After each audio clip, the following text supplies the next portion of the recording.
Hello learners, welcome back to Unacademy. Let's crack CLAT PG. This is Manjari Singh, your CLAT PG educator. आज हम discuss करने वाले हैं tips and tricks to learn the constitutional law for the paper of CLAT PG 2025. आप सबको पता है कि CLAT PG 2025 में कॉन्स्टिट्यूशनल लॉ का बहुत अच्छा खासा वेटेज है एंड देयरफॉर क्योंकि वो एक कॉम्प्रिहेंसिव सब्जेक्ट भी है, अच्छा खासा सिलेबस कवर करता है, उसको कम टाइम में पढ़ना भी मुश्किल है. सो देयरफॉर आज हम इसके बारे में डिस्कस करने वाले हैं कि कैसे आप कॉन्स्टिट्यूशनल लॉ को अच्छे से याद कर सकते हैं, क्या टिप्स और ट्रिक्स हो सकती हैं जो आपको CLAT PG 2025 क्रैक करने में हेल्प कर सकती है कॉन्स्टिट्यूशनल लॉ के थ्रू. तो चलो स्टार्ट करते हैं. सबसे पहले तो हम यहाँ पे इस सेशन में जानेंगे कि कॉन्स्टिट्यूशनल लॉ की इंपॉर्टेंस क्या है आपके CLAT PG एग्जाम में. ठीक है, उस इंपॉर्टेंस के बारे में डिस्कस हम करेंगे पूरी तरीके से कि कितना वेटेज है कॉन्स्टिट्यूशनल लॉ का आपके एग्जाम में एंड कितने मार्क्स का आता है, वही कंसिडरिंग द वेटेज, एंड कौन कौन से इंपॉर्टेंट टॉपिक्स होते हैं जो आपको कवर करने चाहिए जब आप कॉन्स्टिट्यूशनल लॉ पढ़ रहे हो. ऑब्जेक्टिव है बेसिकली इस प्रेजेंटेशन का to provide the effective strategy and the tips for mastering constitutional law. किस तरीके से आप कॉन्स्टिट्यूशनल लॉ में मास्टर हो सकते हो जो कि आपके लिए बहुत हेल्पफुल रहेगा CLAT PG 2025 में. तो सबसे पहले आपको एग्जाम का पैटर्न समझना जरूरी है क्योंकि हम यहाँ पे कॉन्स्टिट्यूशनल लॉ के जो टिप्स एंड ट्रिक्स की बात कर रहे हैं वो आपका CLAT PG 2025 से रिलेटेड है. ठीक, तो CLAT PG 2025 का पैटर्न क्या है, ओवरऑल आपका CLAT PG 2025 का एग्जाम स्ट्रक्चर क्या है, आपको ये समझना यहाँ पर पड़ेगा. तो एग्जाम का स्ट्रक्चर आपका ऐसा होता है कि considering number of question, type of question, इन सबको अगर हम देखें तो कॉम्प्रिहेंशन बेस्ड प्लस MCQ है. ठीक है, कॉम्प्रिहेंशन बेस्ड प्लस MCQ है, विच मीन्स कि आपका पैसेज आता है और पैसेज के बाद आपसे क्वेश्चंस पूछे जाते हैं जो कि MCQ होते हैं एंड वो आपसे पूछे जाते हैं उस पैसेज से रिलेटेड.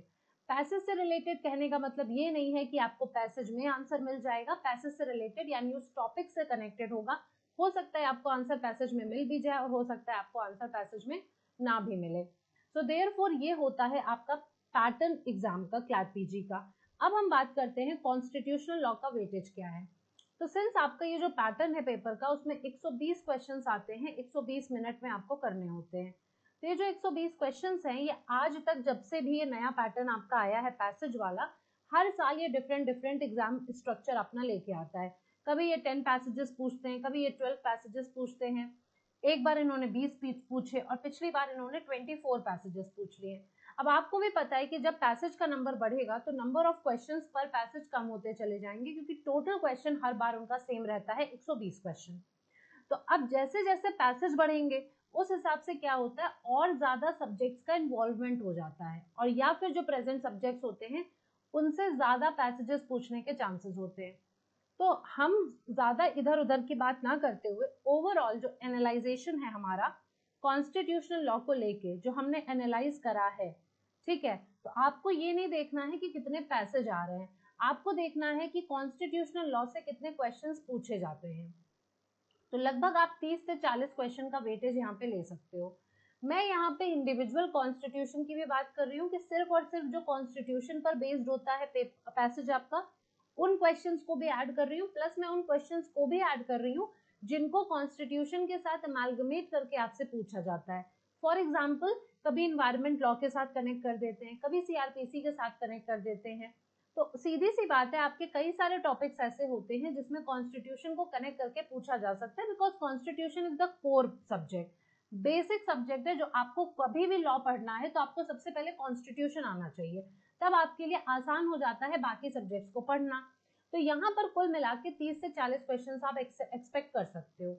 अब अगर वो 10-10 क्वेश्चन वाला पैसेज देंगे तो आप 3 पैसेज 4 पैसेज सोच सकते हो, लेकिन अगर कम का रहेगा तो पैसेज का नंबर बढ़ता चला जाएगा. तो कॉन्स्टिट्यूशन लॉ का वेटेज अच्छा खासा होता है, इसीलिए हम इसको इम्पोर्टेंस भी ज्यादा दे रहे हैं क्योंकि ये आता भी ज्यादा है आपका एग्जाम में. फिर अगर बात करें तो कैसे शुरू करोगे, तो कॉन्स्टिट्यूशन की थॉरो रीडिंग बहुत इंपॉर्टेंट है. ठीक है, हम ऐसे नहीं कह सकते हैं कि हमने कॉन्स्टिट्यूशन को बस हवा में पढ़ लिया. आपको कॉन्स्टिट्यूशन को पढ़ना है और बहुत अच्छे से पढ़ना है. जैसे फॉर एग्जाम्पल पहली बात जो मैं कह रही हूँ वो है कॉन्स्टिट्यूशन को आपको मल्टीपल टाइम्स पढ़ना है. आप ये सोचो कि मैंने एक बार पूरा पढ़ लिया और आपको याद हो गया, नहीं, आपको कभी भी नहीं याद होगा. ये सिर्फ कॉन्स्टिट्यूशन के लिए नहीं है, ये सारे एक्ट्स के लिए है. आपको पहली बात तो कॉन्स्टिट्यूशन ऑफ इंडिया के बेयर एक्ट मल्टीपल टाइम्स पढ़नी है, तब आपको याद हो सकता है। दूसरा, आपको की पार्ट्स पे फोकस करना है। आप सोचो मुझे हर एक आर्टिकल उतना ही याद रहे, तो ऐसा भी नहीं होता है। की पोर्शन जो होते हैं, जैसे की पोर्शन में आपका प्रेम्बल आता है, फंडामेंटल राइट्स आते हैं, फिर डीपीएसपी है, फिर फंडामेंटल ड्यूटीज है, उसके बाद आप प्रेसिडेंट को ले लो, फिर पार्लियामेंट को ले लो, फिर जुडिशरी को ले लो, ठीक है, फिर अमेंडमेंट को देख लिया, फिर इमरजेंसी को देख लिया। तो ये सब प्रोविजंस ऐसे हैं जो की प्रोविजंस है, इनको आपको मल्टीपल टाइम्स पढ़ना है और मल्टीपल टाइम्स आपको इसके बारे में पता होना चाहिए। लेकिन अगर हम यहाँ पे बात करें तो आप स्किप नहीं कर सकते हो, इन चीजों को स्किप नहीं कर सकते हो। बाकी चीजें ये भी नहीं है कि उनको खत्म ही कर देना है, उन पे थोड़ा हल्का सा आप फोकस कर सकते हो, इन पे आपको ज्यादा फोकस करना है, ठीक है। तीसरी बात करो तो स्ट्रक्चर और आर्टिकल्स को समझना है। तो सबसे पहला जो पॉइंट है, आपको किसी भी चीज को पढ़ना है, या specifically if I talk about कि कॉन्स्टिट्यूशन आपको यहाँ पे पढ़ना है, तो आपके लिए इंपॉर्टेंट है बेयर एक्ट होना। आपके पास सबसे पहले बेयर एक्ट होनी चाहिए।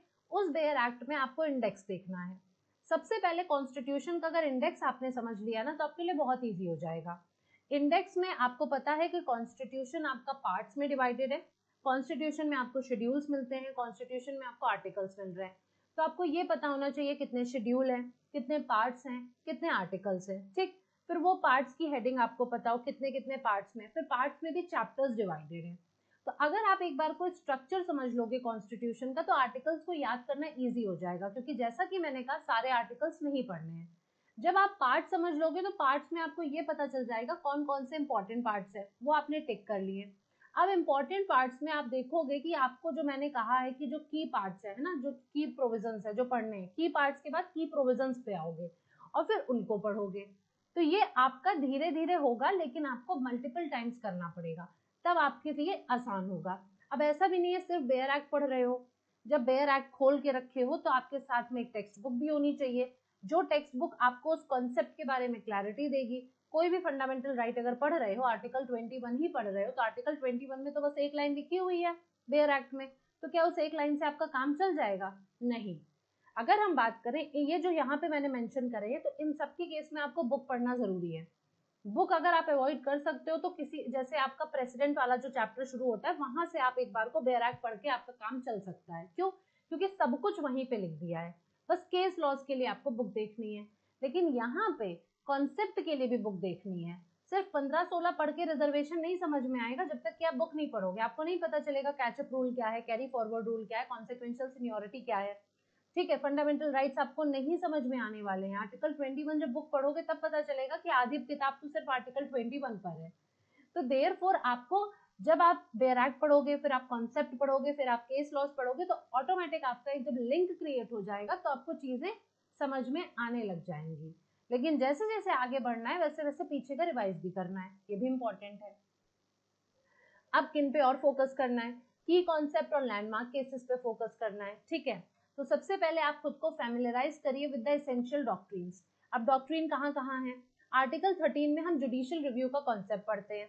आर्टिकल 13 में जुडिशियल रिव्यू के कॉन्सेप्ट में बहुत सारी डॉक्ट्रिन्स आती हैं। डॉक्ट्रिन ऑफ वेवर है, डॉक्ट्रिन ऑफ एक्लिप्स है, ठीक है। तो इन सब तरह की डॉक्ट्रिन्स आपको ये सारी पता होनी चाहिए। सेवरेबिलिटी की डॉक्ट्रिन है, साथ ही साथ बेसिक स्ट्रक्चर डॉक्ट्रिन हो गई, जो आपका डेफिनेटली अमेंडमेंट से रिलेटेड है, आर्टिकल 368 से रिलेटेड है, आपको उसके बारे में पता हो। फिर जो लेजिस्लेटिव रिलेशन सेंटर और स्टेट का है, उसमें कई सारी डॉक्ट्रिन्स हैं। टेरिटोरियल नेक्सस वाली है, फिर कलरेबल लेजिस्लेशन है, पिथ एंड सब्सटेंस है, हार्मोनियस कंस्ट्रक्शन है। इन सब के बारे में आपको पता होना जरूरी है। क्यों? क्योंकि अगेन क्लैट पीजी में कॉन्सेप्ट पे फोकस ज्यादा हो रहा है, सेक्शंस पे नहीं हो रहा है। तो जहां से कोई कंसेप्ट निकल के आ रहा है, जहां पर रीसेंट जजमेंट्स में आपको वो कॉन्सेप्ट्स मिलते हैं, वहां पे आपके लिए कॉन्सेप्ट ऑटोमेटिक इंपॉर्टेंट हो जाते हैं। फिर आपको लैंडमार्क सुप्रीम कोर्ट केसेस के बारे में मालूम होना चाहिए। केशवानंद आपको पता हो, मनिका गांधी आपको पता हो, मिनर्वा मिल्स आपको पता होना चाहिए, शंकरी प्रसाद पता होना चाहिए, सज्जन सिंह हो गया, ठीक है। फिर आपके और भी जो आर्टिकल 21 पे मनिका गांधी जैसे कि मैंने बता ही दिया, और जो एक्सटेंसिव इंटरप्रिटेशन किया गया है वो आपको पता हो। आर्टिकल 15 और 16 की अगर रिजर्वेशन की बात करें, इंदिरा साहनी पता हो, एमआर बालाजी पता होना चाहिए, देवदासन का केस पता होना चाहिए। लैंडमार्क केसेस को छोड़ना इज नॉट एन एक्सक्यूज।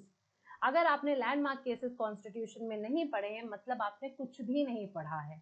तो कहने का मतलब यहाँ पे आप समझिए मेरा कि बेयर एक्ट सिर्फ पढ़ के कॉन्स्टिट्यूशन समझ में नहीं आएगा। कॉन्स्टिट्यूशन में bare act plus text book का कॉम्बिनेशन चलता है, आपको वो पढ़ना ही पड़ेगा फंडामेंटल राइट्स वगैरह के कॉन्सेप्ट की डीप अंडरस्टैंडिंग के लिए। फिर समरीज क्रिएट करो। जब मैंने कहा कि bare act is not sufficient, text book को आपको साथ में अलाइन करना है, तो जब आप टेक्स्ट बुक से वो टॉपिक्स पढ़ रहे हो तो आप अपनी खुद की समरी बनाओ, आप पॉइंटर्स बनाओ, आप फ्लैश कार्ड्स में करो ना, आप इंपॉर्टेंट केसेस और डॉक्ट्रिन्स के लिए एक अलग अलग फ्लैश कार्ड्स बना के रखिए, आपको जैसे भी समझ में आता है। अगर आपको नोट्स के थ्रू समझ में आता है आप नोट्स बनाओ, अगर आपको स्टिकी नोट्स के थ्रू समझ में आता है वो बनाइए, आप फ्लैश कार्ड यूज करिए, आप पॉइंटर नोट्स बनाइए, आप इंडेक्सिंग के थ्रू बेयर एक्ट के पढ़ना चाहते हो तो उसकी फोटो कॉपी करा लो, उसके पीछे इंपॉर्टेंट चीजें लिखते चले जाओ, जैसा आपको लगे। इट्स अप टू यू, ये आपका फॉर्मूला होगा, लेकिन मैं कुल मिला के आपको ये बताना चाहती हूँ कि क्लैट पीजी के लिए आपको कॉन्स्टिट्यूशनल लॉ के कौन कौन से टॉपिक्स पे फोकस करना है, किस तरीके से पढ़ना है। लाइन से आर्टिकल 1 से आर्टिकल 395 तक हमें नहीं पढ़ना है, हमें इन इन चीजों पे फोकस करना है, तो मैं उसके बारे में यहाँ पे बात कर रही हूँ। फिर आपने जब ये चीजें कर ली, आपने बेयर एक्ट के इंपॉर्टेंट प्रोविजन छाट लिया, आपने देख लिया कि कौन से की लैंडमार्क केसेस हैं, अब हमें रिसेंट पे जाना है जो कि हमारे क्लैट पीजी के लिए इंपॉर्टेंट है। ठीक है, क्लैट पीजी में जो सबसे इंपॉर्टेंट है वो है हमारे रीसेंट अपडेट्स।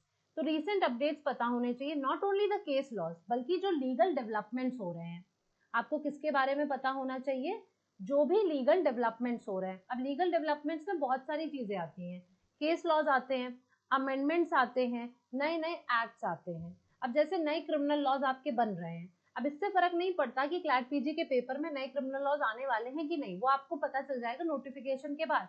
लेकिन एक नया डेवलपमेंट हुआ है तो आपसे इस कंपैरेटिव स्टडी पे कोई आर्टिकल हो सकता है आ जाए, तो आपको उसके लिए तैयार रहना है।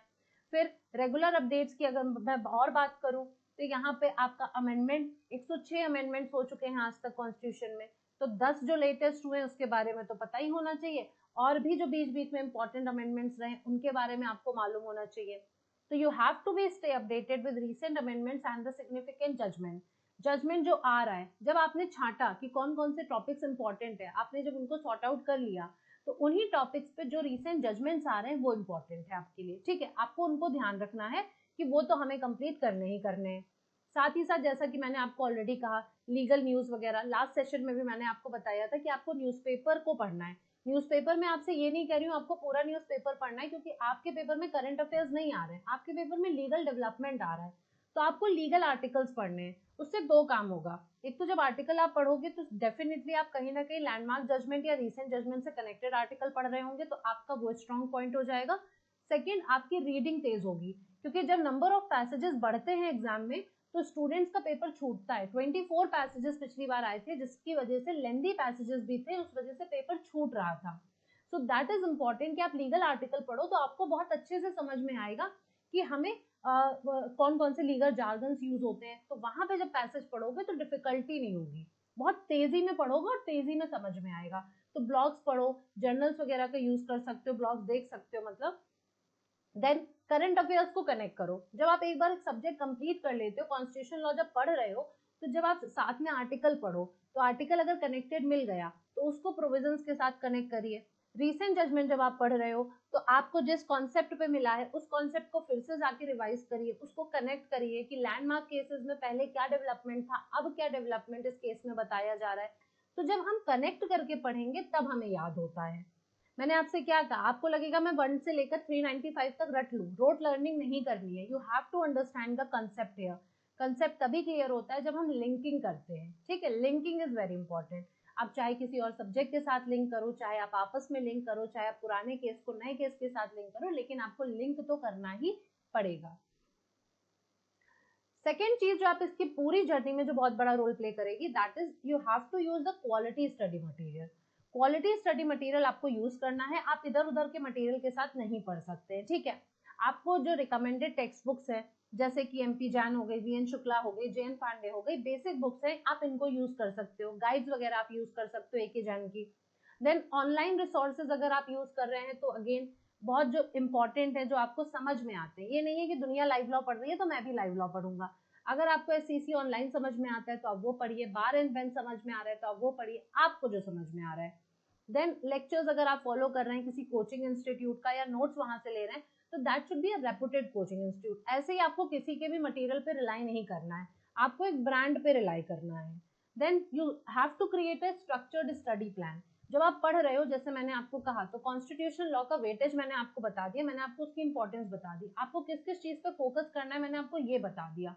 तो डेफिनेटली क्या करना है, आपको एक स्ट्रक्चर बनाना है कि हाँ भाई, पहले प्रीवियस ईयर पेपर से देख लिया कि कौन कौन से टॉपिक्स आए हैं और कौन से टॉपिक है जो हमेशा इंपॉर्टेंट है। जैसे फंडामेंटल राइट है, अब वो हमेशा इंपॉर्टेंट है, आप इसमें क्वेश्चन किसी से कर ही नहीं सकते हो कि भाई ये आ सकता है कि नहीं आ सकता है, वो आना ही आना है, ठीक।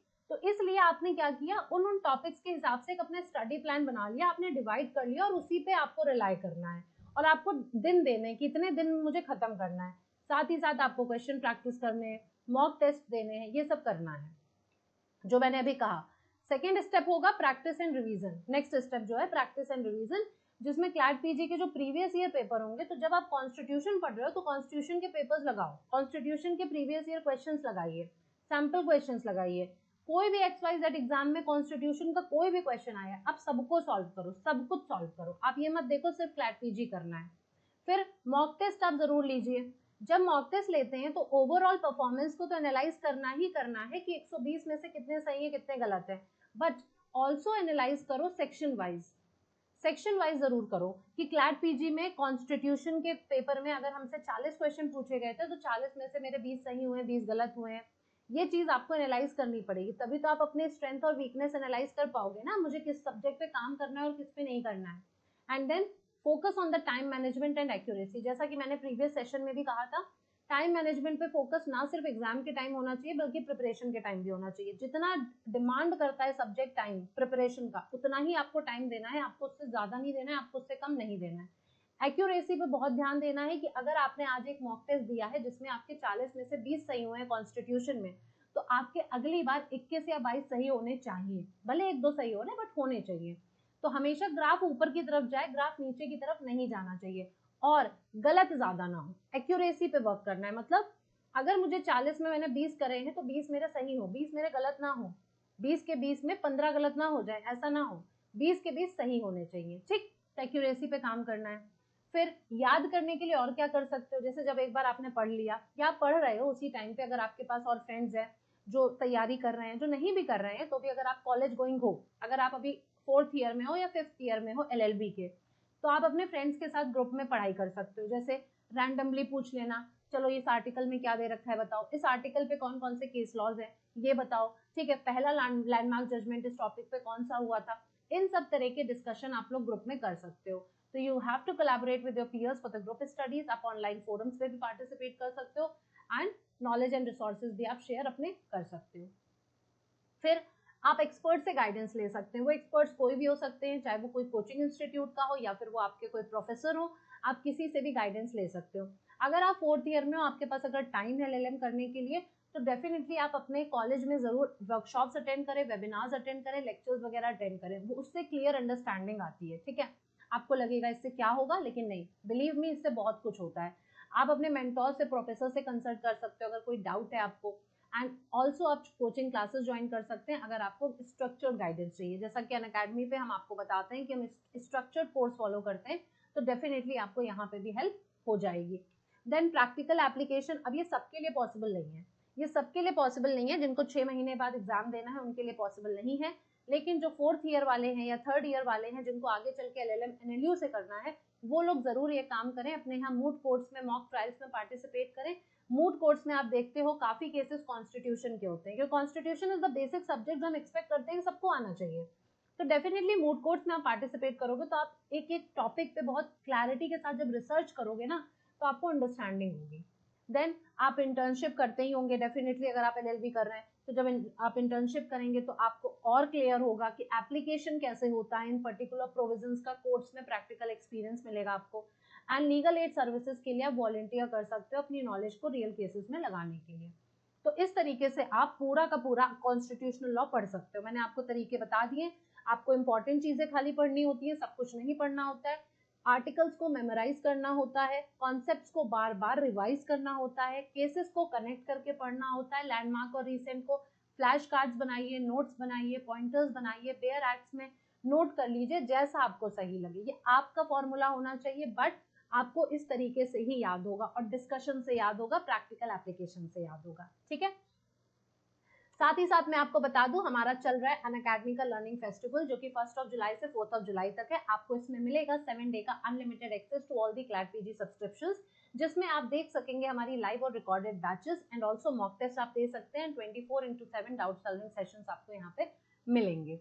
अगर आप एनरोल करना चाहते हैं हमारे क्रैश कोर्स बैच में, तो ये अभी बहुत ही जल्दी स्टार्ट हुआ है, फटाफट से इसमें एनरोल कर लीजिए।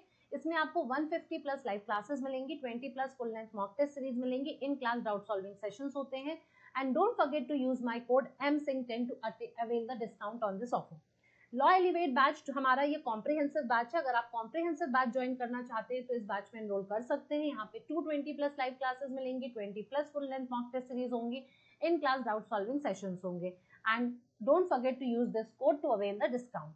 प्लस प्रोग्राम में आप हमारे एनरोल करोगे तो आपको मिलेंगी daily live classes, live test and quizzes होते हैं, स्ट्रक्चर्ड कोर्स फॉलो करते हैं, इन क्लास पीडीएफ प्रोवाइड करते हैं और डेली केस लॉ एनालिसिस होता है। अगर आप सिर्फ मॉक टेस्ट सीरीज परचेज करना चाहते हैं तो पैक ऑफ 25 आप परचेज कर सकते हैं 2249 पे। This is a limited period offer. आप इसके लिए कोड यूज कर सकते हैं मेरा MSING10 to avail the extra discount. अगर आप मेरी स्पेशल फ्री लाइव क्लासेस करना चाहते हैं तो अनअकैडमी के प्लेटफॉर्म पे आप इसको चेक कर सकते हैं, इस QR कोड को स्कैन करके। ये 12 बजे होती है वेंसडे और फ्राइडे को। इसमें अभी मैं लैंडमार्क केसेस को डिटेल में स्टडी कर रही हूँ, तो अगर आप क्लैट PGM कर रहे हो तो ये आपके लिए बहुत यूजफुल सेशन हो सकता है। साथ ही साथ मैं यूट्यूब पे लाइव सेशंस लेती हूँ, 12 बजे लेती हूँ, लेकिन that is for Tuesday and Thursday. तो आप ट्यूजडे और थर्सडे को मेरे साथ जुड़ सकते हो, जिसमें मैं रीसेंट केस स्टडी चला रही हूँ। एंड इस YouTube चैनल पे हमारी प्लेलिस्ट जरूर चेक करिएगा, आपको वहां पे रीसेंट केस लॉस के सेशन मिल जाएंगे जो कि क्लैट PG 2025 के लिए इंपॉर्टेंट है।